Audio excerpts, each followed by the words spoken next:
Right, well, the platinum strike is over, and even the rand has somewhat rallied slightly. But this is no time for complacency. It's also no time to sit around and start to blame the union or the unions for the economic crisis or any sort of crisis within our economy. Because the unions, what happened with the strike and the unions' reaction was a symptom of the crisis that is ongoing, the overall crisis, not a cause.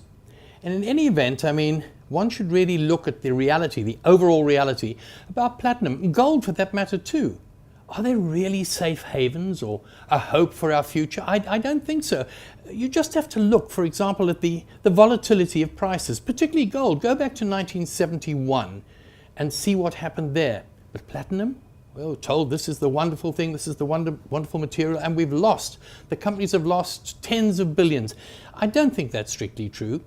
The companies would have had to pay, yes, to maintain the mines at a certain level and pay those few, the minority of workers who were not on strike.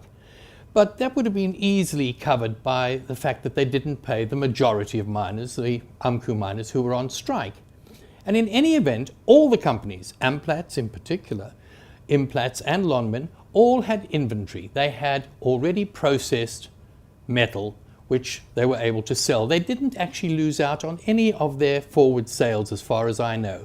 I think it was only around about this month, perhaps that helped to bring about the settlement, that they started running out of stockpiles.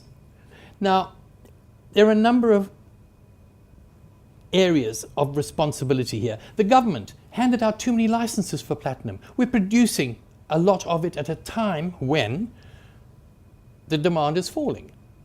Prior to this, 2001 to 2008, we had a bit of a boom. And at that stage, a lot of money was given to shareholders and to directors, but not to the workers.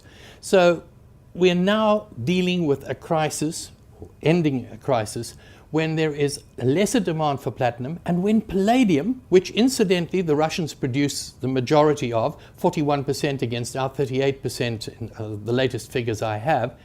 So we're in a bit of a pickle in that regard. So what does this mean on the labor front? There's mechanization being introduced, particularly by Amplats at its huge open cast mines. Perhaps government should never have given licenses for them. Let's keep the platinum production, where we have 90% of the labor of the world's resources, underground. We could have done that, but it's too late now. So we face now a situation, and there have been warnings coming about retrenchments, massive retrenchments. And this is a crisis which could lead to a social catastrophe, not just for the workers who lose their jobs. We had 1 million workers on the mines not so long ago. We now have 500,000.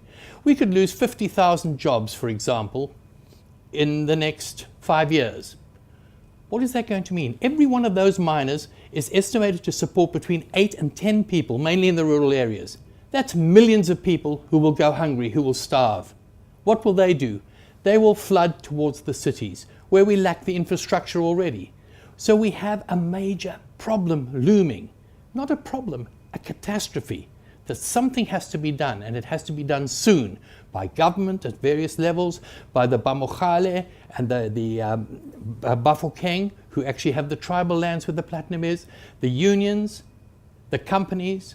It requires something dramatic, something radical. Now that's what I'm concentrating on in my column this week, my Inside Labour column, which you can read tomorrow on Fin24 on this platform, or in print, in City Press business section on Sunday. But I would like to hear what you think. Do you think I'm being a Jonah? Do you think I'm being someone who is being overly pessimistic? I don't know, I don't think so. But let's hear what you say. Put in your comments to editor@fin24.com.